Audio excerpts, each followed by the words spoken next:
Hello dear students, आप लोगों का इस नए क्लास में स्वागत है। आज के हम अपनी क्लास में स्टार्ट करने वाले हैं नया topic, measures to increase agriculture productivity. हम लोगों ने अपना सीरीज स्टार्ट किया था एग्रीकल्चर सेक्टर का, जिसमें हम लोगों ने फर्स्ट क्लास में present situation of agriculture sector in India ये टॉपिक हम लोगों ने देखा था, प्लस एग्रीकल्चर जो हमारे कंट्री का बैकबोन यानी बैकबोन ऑफ इकोनॉमी है ये हमने देखा था। फिर सेकंड लेक्चर में हमने देखा था कि क्या क्या सिचुएशन है हमारे कंट्री में एग्रीकल्चर सेक्टर की, आई मीन क्या क्या प्रॉब्लम है, right, causes of agriculture sector, right, यूं कहो कि causes of low productivity of agriculture sector. ये हम पॉइंट जो है वो हम लोगों ने प्रीवियस क्लास में कंप्लीट किया था। अगर आप लोगों ने वो क्लास नहीं देखी है तो पहले उस क्लास को कवर अप करें। रीजन उसका ये है कि अगर आपको ये पता होगा कि क्या प्रॉब्लम्स है तो आप उन प्रॉब्लम्स के अकॉर्डिंग मेजर्स को इजीली समझ पाओगे, राइट। क्योंकि यहाँ पे जो मेजर्स हम लोग को बताया गया है वो उन प्रॉब्लम्स के अकॉर्डिंग बताया नहीं, जो जो हम लोगों ने प्रॉब्लम्स पढ़ा था, ठीक है, जो जो हम लोगों ने कॉजेस पढ़े हैं उसके ही अकॉर्डिंग हमें सॉल्यूशंस प्रोवाइड किया है। तो उसका वो क्लास आप लोग जरूर देखिए, वो टॉपिक जरूर कंप्लीट करें। उसका लिंक आपको डिस्क्रिप्शन में मिल जाएगा, वहां से एक बार क्लास का रिवाइज फटाफट कर लेना, राइट। तो स्टार्ट करते हैं हमारा टॉपिक को, समझते हैं क्या है। सबसे पहले यहाँ पे थोड़ा इंट्रोडक्शन समझते हैं।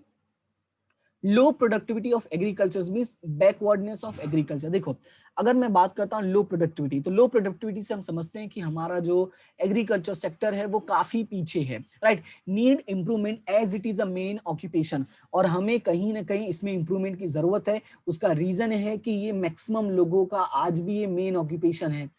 Plus very important pillar of Indian economy, जो हम लोगों ने देखा था, it is known as a backbone, right. अगर कोई सेक्टर किसी कंट्री का बैकबोन है तो डेफिनेटली उसका अच्छा होना जरूरी है।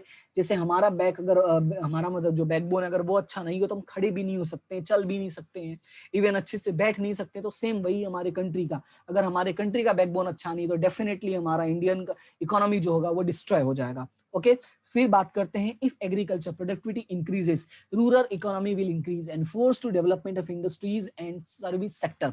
सिचुएशन क्या है कि अगर एग्रीकल्चर प्रोडक्टिविटी इंक्रीज होता है तो इसकी वजह से जो हमारा रूरल इकोनॉमी है वो भी, उसका भी डेवलपमेंट होगा, और उसके डेवलपमेंट की वजह से it will force to development of industry and service sector.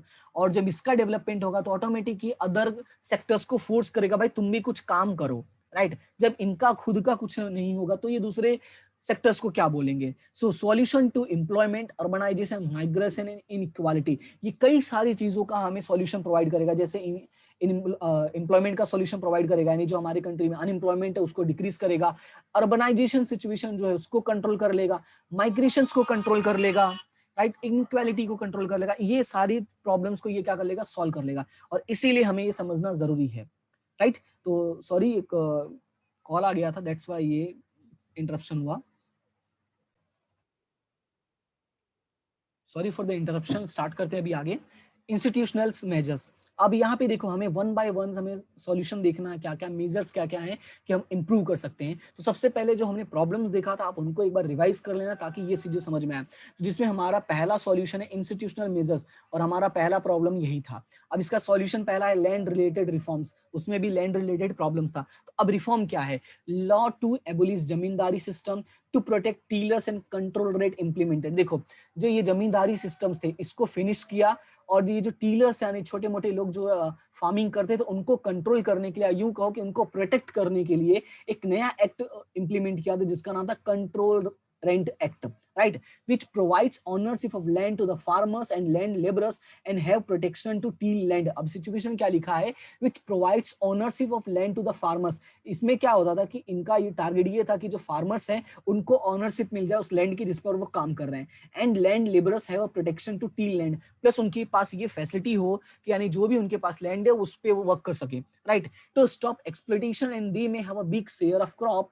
अब एक्सप्लॉइटेशन को स्टॉप करने के लिए उन लोगों ने क्या बोला कि भाई जो फार्मर्स होते हैं उनके पास बड़ा शेयर होना चाहिए, जो भी फार्मिंग करते हैं, जो भी क्रॉप का वो लोग प्रोडक्शन करते हैं उस क्रॉप का एक मैक्सिमम जो शेयर है वो उसके उनके पास होना चाहिए, and causes to do more efforts. और इतना ही नहीं, इसके अलावा भी उन लोगों ने काफी सारी कोशिशें की थी, जिसमें आपका पहला था लॉ रिलेटेड रिफॉर्म्स में, राइट। फिर बात करते हैं सेकंड की, अवेलेबिलिटी ऑफ इंस्टीट्यूशनल क्रेडिट, जिसमें हमने देखा था कि पुराने टाइम में लाला टाइप के लोग होते, जमीन ये जो मनी लेंडर्स होते थे, प्राइवेट मनी लेंडर्स, इन लोगों का कंट्रोल था। बट सिचुएशन क्या हुआ, उसको रेक्टिफाई करने के लिए, उसको सॉल्व करने के लिए क्या किया, to provide credit and other monetary facility, nationalisation of banks undertaken by India. Situation क्या हुआ था, हमारे कंट्री में जो भी बैंक्स थे उनका नेशनलाइजेशन किया गया, ताकि जो हमारे कंट्री के लोग हैं, यानी पीपल, नॉर्मल पीपल है, आम आदमी जिसको बोलते हैं, वो उस पर ट्रस्ट कर सके।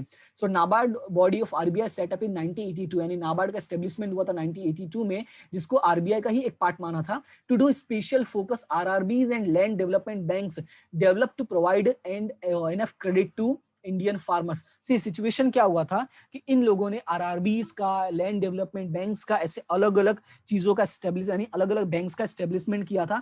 और इनका टारगेट क्या था, इनका टारगेट ये था कि ये जो हमारे बैंक्स, यानी जो हमारे फार्मर्स है, उन लोगों को प्रॉपर क्रेडिट फैसिलिटीज प्रोवाइड करना, राइट, जिससे वो अपना जो प्रोडक्शन उसको इंक्रीज कर पाए। ओके, तो ये सिचुएशन था हमारा सेकंड का। बात करते हैं थर्ड का। थर्ड में है improvement of structure of agriculture marketing. अब इसमें क्या था, इन लोगों ने डिसाइड किया था कि रेगुलेटेड मार्केट सेटअप करना था, यानी ऐसे मार्केट सेटअप करना था जो हमारी गवर्नमेंट के कंट्रोल में, जिससे उनका एक्सप्लॉइटेशन ना हो। एग मार्क, यानी classify produce as per their quality, यानी अलग अलग टाइप के मार्क्स इन लोगों ने इंट्रोड्यूस किया था, जिसमें इन लोगों ने क्या किया कि उनको एक अलग अलग मार्क्स दिया है, एक तरह से ऐसे समझो कि नंबर्स दिए हैं, ठीक है, तुम्हारे लिए इजी होगा समझना। एक तरह से प्रोडक्ट्स को नंबर दिया है, जिससे क्या होगा, उनकी क्वालिटी का अंदाजा लगा पाएंगे। जैसे हमें होता है ना, हमारा जब रिजल्ट बनता है तो मार्क्स कैसे मिलते हैं, 10 में से 9, 8, 7, 6, तो जिसके जितने ज्यादा मार्क्स होंगे उसकी उतनी अच्छी क्वालिटी होगी। सेम वैसे ही किया। फिर national and state warehouses, बहुत सारे फार्मर्स, जो छोटे मोटे फार्मर्स थे, उनके पास खुद के वेयर हाउसेस नहीं थे, तो उनके लिए नेशनल और स्टेट लेवल पे वेयर हाउसेस बनाया, जिससे वो अपने प्रोड्यूस को, मतलब जो उन्होंने प्रोडक्ट प्रोड्यूस किया हुआ है, जो भी क्रॉप प्रोड्यूस किया है, उसको वहां पे रख सकते हैं। System develop to provide information about prices of agriculture produce, और ये सिस्टम ऐसा प्रोड्यूस किया कि जिसमें सभी फार्मर्स को प्रॉपर इंफॉर्मेशन मिले कि मार्केट में क्या रेट है, यानी उनके प्रोड्यूस का, यानी जो वो क्रॉप यहाँ पे प्रोड्यूस करने वाले हैं उसका मार्केट में क्या रेट चल रहा है, जिससे उनका एक्सप्लोइटेशन ना हो, कोई कम प्राइस में उनसे आके परचेस ना कर ले, राइट। फिर क्या था, to protect from market price changes, bottom price being announced by the government. अब देखो, हम सबको पता है कि मार्केट सिचुएशन जो है कभी भी चेंज हो सकता है, कभी भी प्राइस इंक्रीज हो सकता है, कभी भी डिक्रीज हो सकता है। देखो, इंक्रीज हुआ तो चलो कोई दिक्कत नहीं, लेकिन अगर डिक्रीज होता है तो फार्मर्स को बहुत लॉस होगा, तो उनको लॉस ना हो, to protect from market price changes, यानी जो ये प्राइस चेंज हो रहा है उसे प्रोटेक्ट करने के लिए गवर्नमेंट ने क्या किया, एक फिक्स्ड प्राइस डिसाइड कर दिया। अब फिक्स प्राइस डिसाइड करने में क्या है कि अगर मार्केट का रेट डिक्रीज भी हो जाता है तो अभी इनको प्रॉब्लम नहीं, क्योंकि इनको फिक्स प्राइस तो मिलने वाला ही है bye the government, right.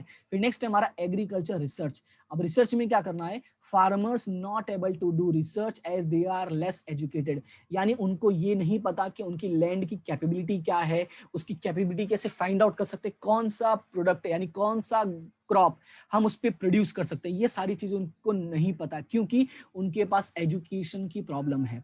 So this duty is allocated to NABARD, and which does researches and gives knowledge and training to the farmers. जिसका काम क्या था, उसको अलग अलग रिसर्च करना और जो भी फार्मर्स उनको नॉलेज एंड ट्रेनिंग प्रोवाइड करना। No traditional technique but produce as per demand, और क्या सिखाया कि भाई ट्रेडिशनल काम नहीं करना है, हमें काम करना है एज पर डिमांड, जैसी डिमांड वैसा सप्लाई।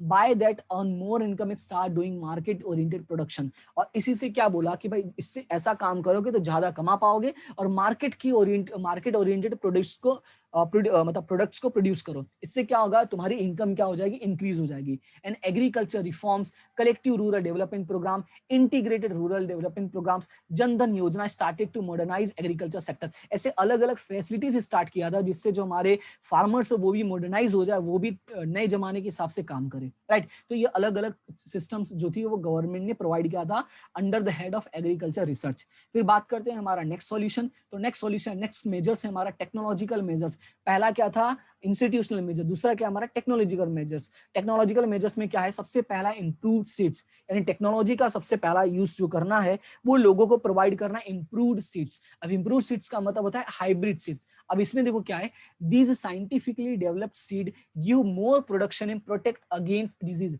यानी जो ये बीज होते हैं, जो हाइब्रिड सीड्स होते हैं, ये एक तरह से टेक्निकली डेवलप्ड होते हैं, साइंटिफिकली डेवलप्ड होते हैं, और इनके अंदर जो प्रोडक्टिव कैपेसिटी होती है वो काफी ज्यादा होती है, प्लस इनके अंदर ऐसी फैसिलिटी होती है कि ये जो छोटे मोटे कीड़े होते हैं उससे खुद ही बच सकते हैं, राइट। तो ये ऐसे स्पेशलाइज्ड सीड्स जो है वो मार्केट में प्रोवाइड करना, and notable rise in a production with these seeds. अब हुआ क्या था, इन सीड्स की हेल्प से जो हमारा प्रोडक्शन था वो अच्छा इंक्रीज हुआ था, and extraordinary rise in food grains at the place agriculture revolution known as a seed revolution. See situation क्या हुआ है, extraordinary rise in food grains at the place agriculture revolution means कि अगर इन seeds का, यानी जो इम्प्रोवाइड seeds थे या हाइब्रिड सीड्स थे, अगर इन सीड्स का यूज करके इन लोगों ने अगर कोई खेती किया है, कोई फार्मिंग किया है, और उसकी वजह से जो ये फूड ग्रेन्स का प्रोडक्शन था वो काफी ज्यादा राइज हुआ है, यानी extra ordinary rise, and that's why इसको क्या नाम दिया था, सीड रिवॉल्यूशन नाम दिया था।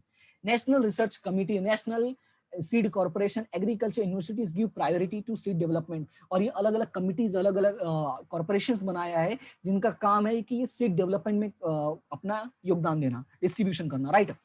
ओके, फिर नेक्स्ट है हमारा use of chemical based fertilisers. अब यहाँ पे क्या है, chemical based fertilisers gives enough nutrition to plant and helps it grow rapidly. Situation क्या है कि जो हमारे फार्मर्स होते हैं ना, वो केमिकल्स का यूज नहीं करते हैं, उनको डर लगता है कि उनकी जो लैंड है वो खराब हो जाएगी, उनके जो फसल्स हैं वो खराब हो जाएंगे। तो यहाँ पे क्या है, गवर्नमेंट क्या करते हैं, यानी जो हमारी फैसिलिटीज है उनको प्रोवाइड करना है, उनको क्या समझाना है कि भाई अगर तुम प्रॉपर यूज करोगे तो प्रॉब्लम नहीं होगा। केमिकल बेस्ड फर्टिलाइजर्स का यूज करने से आपका जो फार्म्स है, यानी जो आपने जो प्लांट्स लगाए उनका प्रॉपर डेवलपमेंट होता है। Beneficial to increase agriculture productivity, nitrogen, phosphate, potash and other chemicals used as per crop. उनको ये सिखाना है कि जैसा क्रॉप वैसी दवाई, जितना क्रॉप उतनी उसके अकॉर्डिंग दवाई, produce by public sector and even imported and distributed at lower rate. और सिचुएशन क्या है कि ये सारे काम कौन करेगा, पब्लिक सेक्टर वाले करेंगे, और ये सारी चीजें उनको लोअर रेट में प्रोवाइड करना है, यानी कि सब्सिडी रेट में, जिससे सभी फार्मर्स इसका बेनिफिट ले पाए। फिर हमारा नेक्स्ट सॉल्यूशन है इंक्रीज इन इरिगेशन फैसिलिटी। अब ये इरिगेशन फैसिलिटी में क्या है, Indian agriculture depend on sky, that is rain purpose, but rain is uncertain, we all know ये क्या है, अनसर्टेन है। बेसिकली जो मॉनसून पे डिपेंड करते हैं, पानी बरसा यानी बारिश हुई तो फायदा, नहीं हुआ तो लॉस, ज्यादा हो गया तो भी लॉस, दैट्स वाई इसको बोला गया कि ये क्या है, अनसर्टेन है। सो directly affects agriculture production and productivity, so has to come out from the uncertainty of rain and provide certainty in irrigation facility. That's why government ने क्या बोला, ये जो uncertainty है भाई इसको तो दूर करना ही पड़ेगा, और उन लोगों को हमें एक निश्चितता प्रोवाइड करना पड़ेगा जिससे वो इरिगेशन काम कर पाए। So different types of small and medium scale irrigation project should be developed. इसलिए हर गांव में जाओगे, अगर तुम अभी जाओगे तो हर जगह छोटी छोटी नहरें हैं, ठीक है, पंपू सेट्स लगे होते हैं जिसको हम लोग इलेक्ट्रॉनिक पंप बोलते हैं, जैसे कुआं टाइप का होता है, वहां से पानी डायरेक्टली निकाल के, ऐसे अलग अलग फैसिलिटीज प्रोवाइड किया हुआ है, और इसके लिए वो लोग सब्सिडीज भी प्रोवाइड करते हैं जिससे कभी किसी को कोई प्रॉब्लम ना हो। To expand the service development programme of irrigation sector and infrastructure development fund set up by India. See situation क्या है, to expand the services development programme of irrigation sector and infrastructure development fund set up by the India, यानी government ने हमारी क्या है कि इन लोगों ने कुछ अलग अलग प्रोग्राम्स इरिगेशन के लिए और इंफ्रास्ट्रक्चर डेवलपमेंट के लिए कुछ अलग अलग प्रोग्राम स्टार्ट किया है, और उसके लिए अलग अलग फंड्स भी लोग प्रोवाइड करते हैं, राइट। फिर बात करते हैं हमारा नेक्स्ट पॉइंट का, नेक्स्ट है हमारा यूज ऑफ मशीन्स। देखिए आज के जमाने में हमारे पास कई सारी टेक्नोलॉजी अवेलेबल है जो अच्छी चीजें हैं, तो हमें वही यहाँ पे बताया है। One of reason for low productivity is traditional equipments और मशीन्स। सबसे बड़ा मेन जो रीजन है वो पुरानी तरीके से, पुराने मेथड से काम करते हैं। So the tractor, trailer, thresher, electronic pump, oil engine, pesticide, sprinkler pump etcetera, modern machinery invented. अभी सिचुएशन क्या है, ट्रैक्टर्स आए, ट्रेलर्स आए, थ्रेसर्स आए, जो काम बहुत आसान हो जाता है और जल्दी से हो जाता है, राइट। तो ऐसे अलग अलग जो मशीन्स थे उनका इन्वेंट किया गया, right, which is helpful to which help helpful to have more than one crop and increase productivity. जिनका काम क्या है, इनका काम ये है कि लोगों की हेल्प करना। मतलब ये सारी चीजें क्यों बनाए, इससे बेनिफिट क्या हो रहा है फार्मर्स को, इससे बेनिफिट ये हो रहा है कि वो एक ईयर में एक से ज्यादा क्रॉप प्रोड्यूस कर सकते हैं, और उनकी इससे क्या होगी, प्रोडक्टिविटी जो होगी वो क्या हो जाएगी, इंक्रीज हो जाएगी। फिर बात करते हैं हमारा next point, that is pesticides. अब पेस्टिसाइड्स में क्या है, ready crop has a danger of various disease and insects. जैसे अभी मैं तुम्हें बताऊं, अभी कुछ महीने पहले की बात है, हमारे कंट्री में लोकस्ट अटैक हुआ था। आप लोगों को पता होगा पंजाब, हरियाणा, यूपी, ऐसे कई इलाकों में लोकस्ट का अटैक हुआ था, जिसकी वजह से बहुत लॉस हुआ था फार्मर्स का। तो मतलब इतना लाखों करोड़ों का लॉस हो गया था अगर टोटल कैलकुलेशन किया जाए तो अब यही बात बोला है, ready crop has a danger of various disease, right. अलग अलग टाइप के कीड़े, अलग अलग टाइप के इंसेक्ट्स, अलग अलग टाइप की बीमारियां, कभी कभार तो ऐसा होता है सारी फसलें जल जाती हैं, पता ही नहीं चलता कैसे क्या हो गया, वो बीमारियों की वजह से होता है। तो अब उसमें क्या उनको पेस्टिसाइड्स प्रोवाइड करना है to prevent and protect crops, scientifically develop pesticides are used. तो हमने क्या किया है, साइंटिफिकली कुछ डेवलप पेस्टिसाइड्स जिनका यूज करना है, जिससे क्या होगा, loss of crop can be restricted. इससे क्या होगा, देखो लॉस को पूरा खत्म नहीं कर सकते but it can be restricted, उसको थोड़ा कंट्रोल कर सकते हैं, राइट। उसके बाद हमारा नेक्स्ट है सोइल टेस्टिंग। जैसा मैंने कहा था कि हर लैंड की कैपेसिटी अलग होती है। अब हमें कैसे पता कि कौन से लैंड का कैपेसिटी क्या है, उसकी एफिशिएंसी क्या है, उसके अंदर कौन से एलिमेंट्स हैं, तो वो सारी कैसे पता चलेगा, जब उनका साइंटिफिक टेक्निक से उन पे रिसर्च होगा। So much popular in cultivation with the help of scientific technique gives information about land means favourable to crop और नॉट। मतलब ये आपको बताता है कि कौन से क्रॉप के लिए फेवरेबल है और कौन से क्रॉप के लिए फेवरेबल नहीं है। Even gives information on deficiency of element of soil and help to improve it. साथ में आपको ये भी बता देगा कि आपकी लैंड में कौन सा एलिमेंट जो है वो कम है, अब इसको इंप्रूव कैसे करना है, इसके लिए भी वो लोग आपकी हेल्प करेंगे। फिर हमारा नेक्स्ट है अदर मेजर्स। तो हमारा 2 पॉइंट खत्म हुआ, पहला कौन था, इंस्टीट्यूशनल, दूसरा था टेक्निकल। अब भी बात करते हैं थर्ड अदर मेजर्स की। तो अदर मेजर्स की बात करते हैं, इसमें क्या है, farmers are needed to educate और they may be well inform about new technology. सबसे पहला काम क्या है भाई, उनको एजुकेट करना, और हमारा काम क्या है कि उनको सारी चीजें प्रोवाइड करना। भाई अगर एजुकेट नहीं कर सकते हो, मतलब एजुकेशन तो इस टाइम पे देना नहीं पॉसिबल है, तो हम क्या करेंगे, उनको इन्फॉर्मेशन प्रोवाइड करेंगे, और यही इन्फॉर्मेशन क्या है, उनका एजुकेशन के तौर पे काम करेगा। awakened for the bad customs of rural areas and can be explained not to believe in fatalism। और उनको जो हमारे ये रूरल एरियाज होते हैं, वहाँ पे जो कस्टम्स चलते हैं, जो पुरानी धार्मिक परंपराएं हैं या जो भी बातें हैं, उनको एक्सप्लेन करना कि भाई इन पर बिलीव नहीं करो, भाग्य पे तो बिल्कुल नहीं, कि जो होगा नसीब में देखा जाएगा, ये सारी चीजें उनको एक्सप्लेन करो, right. Agriculture allied industries like cattle rearing, poultry farming, food processing, jungle and other can be use to reduce dependency of agriculture. देखो एग्रीकल्चर सेक्टर की अगर मैं बात करूं तो एग्रीकल्चर सेक्टर छोटा नहीं है, इसके साथ अलाइड इंडस्ट्रीज भी हैं। तो उन अलाइड इंडस्ट्रीज का हमें क्या करना है, डेवलपमेंट करना है। डेवलपमेंट से क्या होगा, जो डिपेंडेंसी ऑफ एग्रीकल्चर है वो क्या होगा, रिड्यूस होगा। यानी जो मैक्सिमम लोग फार्मिंग में ही जुड़े हुए हैं, ठीक है, खेती में ही जुड़े हुए, वो लोग क्या करेंगे, अलग अलग सेक्टर्स में, यानी ये अलग अलग टाइप्स में जाने की कोशिश करेंगे। पोल्ट्री फार्मिंग करेंगे, फूड प्रोसेसिंग का काम करेंगे, जंगल वाला काम करेंगे, सो अलग अलग चीजों में काम कर सकते हैं। And small scale industries can be expanded so that can become supporting to agriculture. और अगला काम हमारा क्या है, अलग अलग छोटे छोटे स्मॉल स्केल इंडस्ट्रीज का डेवलपमेंट करना है, क्योंकि ये स्मॉल स्केल इंडस्ट्रीज जो होते हैं, ये फार्मर्स का जो रॉ मटेरियल उसका ही यूज करके काम करते हैं, लेस मशीनरीज यूज करते हैं। तो यहाँ पे क्या होगा, इससे बेनिफिट होगा कि लोगों की इनकम इंक्रीज होगी, लोगों को एम्प्लॉयमेंट मिलेगा, और हमारे कंट्री का बेनिफिट होगा, प्लस हमारे फार्मर्स का जो सिचुएशन है वो भी क्या हो जाएगा, बेटर हो जाएगा। तो ये कुछ मेजर्स थे जिससे आपका जो एग्रीकल्चर प्रोडक्टिविटी है उसको कैसे इंक्रीज करना है, उसका कैसे सॉल्यूशन प्रोवाइड करना है, उसके बारे में हम लोगों ने देखा। तो अगर क्लास आपको अच्छी लगी हो, समझ में आया हो, बेनिफिशियल लगा हो, ठीक है, मैं जानता हूं कि सारी चीजें सभी के लिए यूजफुल नहीं होती, बट अगर आपको लगता है कि ये यूजफुल है, then like the video, share with your friends and don't forget to subscribe the channel. ये 3 चीजें आपके क्या हो गया, सपोर्ट होगा, right. So I need your support, do supports, right. Share करो, लाइक करो, जो भी चीजें आप कर सकते हो वो करो। No financially support, I just need motivation. और मोटिवेशन क्या है आपका, ये, राइट। तो ये तो हो गया मेरा पार्ट। अभी बात करते हैं आपके लिए। तो हमेशा हंसते रहो, मुस्कुराते रहो, पढ़ते रहो और आगे बढ़ते रहो, और इसी तरह से क्लासेस देखते रहो, ठीक है। तो मिलते हैं अपनी नेक्स्ट क्लास में, तब तक के लिए thank you so much and have a good day. Plus ये आई थोड़ी छोटी हो गई है, हाँ, राइट। तो मिलते हैं अपनी नेक्स्ट क्लास में, तब तक के लिए thank you so much and have a good day.